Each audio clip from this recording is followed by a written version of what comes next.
Hello viewers, हम पढ़ रहे हैं कक्षा 10वीं हिंदी क्षितिज भाग 2 के काव्य खंड का पाठ 1 पद और इसके कवि सूरदास और इसका तीसरे पद का आज हम संदर्भ प्रसंग सहित व्याख्या करेंगे।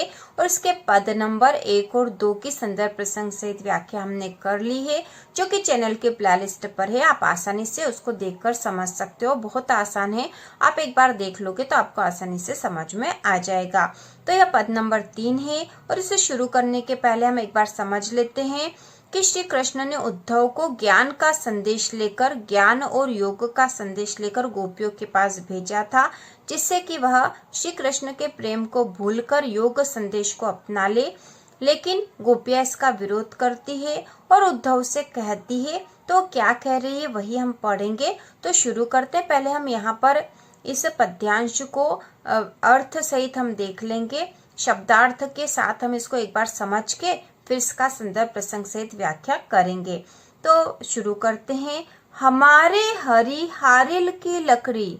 गोपियां कह रही है कि हमारे लिए श्री कृष्ण, हरि मतलब श्री कृष्ण, हारिल की लकड़ी मतलब हारिल पक्षी की लकड़ी के समान है। तो हारिल एक पक्षी होता है जो अपने पैरों में लकड़ी पकड़ कर रखता है और वह उसे कभी भी छोड़ता नहीं है। तो उसी प्रकार गोपियां क्या कर रही है कि हमारे लिए श्री कृष्ण हारिल पक्षी की लकड़ी के समान है। मन क्रम वचन नंद नंदन उर। हमने मन से, क्रम मतलब कर्म से, वचन वचन से, नंद नंदन तो नंद नंदन किसे कहा गया? श्री कृष्ण को। उर मतलब हृदय। यह दृढ़ करी पकड़ी। यह दृढ़ मतलब दृढ़ता से, करी पकड़ी मतलब पकड़ रखा है। तो यहाँ पे गोपियां क्या कह रही है? गोपियां कह रही कि हमारे लिए श्री कृष्ण हारिल पक्षी की लकड़ी के समान है।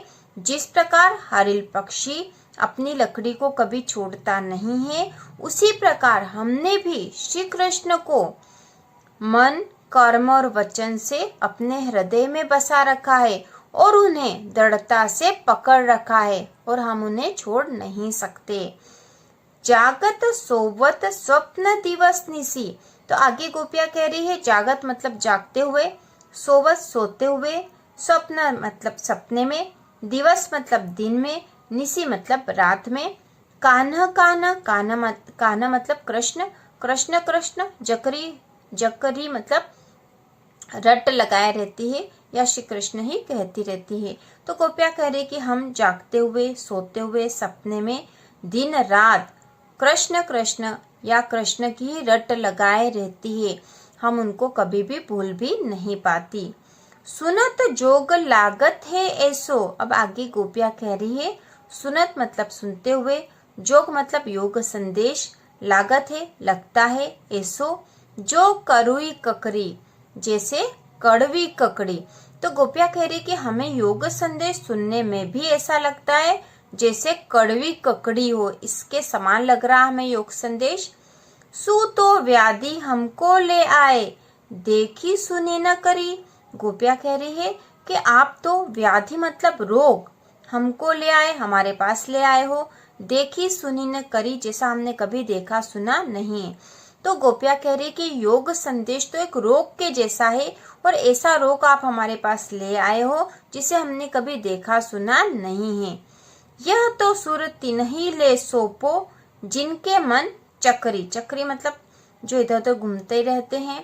तो यहाँ पे गोपियां कह रही है आखिर में यह तो सुर तिन्ही ले सोपो, तिन्ही मतलब उनको, सोपो मतलब दो। तो गोपियां कह रही कि योग संदेश जो है वह तो उन्हें सौंपना चाहिए, उन लोगों को सौंपना चाहिए जिनके मन चक्री, जिनका मन एक जगह पर स्थिर नहीं रहता है, इधर उधर घूमता रहता है। लेकिन हमारा मन तो श्री कृष्ण में स्थिर है, इसलिए हमारे लिए योग संदेश की आवश्यकता नहीं है।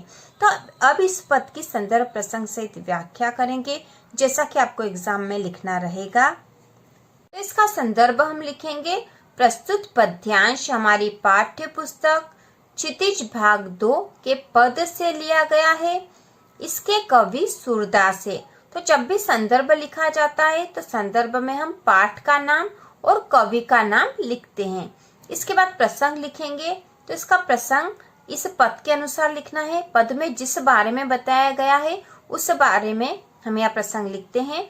तो हमने यहाँ प्रसंग लिखा है, इस पद में गोपियां श्री कृष्ण को हारिल की लकड़ी के समान बता रही है तथा योग संदेश को रोग के समान बता रही है। इसके बाद हम व्याख्या करेंगे।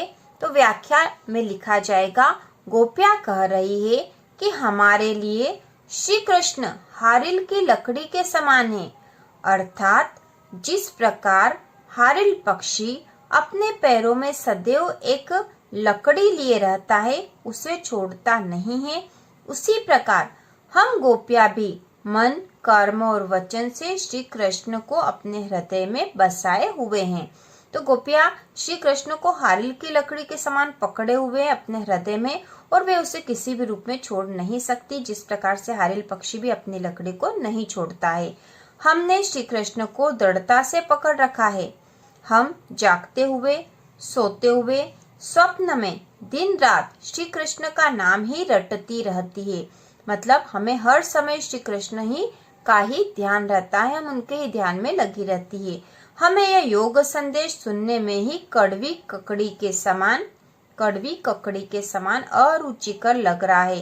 तो योग संदेश गोपियों को बहुत ही अरुचिकर लग रहा है, क्योंकि वे तो प्रेम मार्ग में चलने वाली है। उद्धव, आप हमारे लिए योग संदेश रूपी रोग को ले आए हैं। ऐसा रोग हमने कभी देखा और सुना भी नहीं है। आगे गोपियां कह रही है कि योग संदेश तो उन लोगों को देना चाहिए जिनका मन इधर उधर भटकता रहता है। हमारा मन तो एकमात्र श्री कृष्ण में ही लगा हुआ है।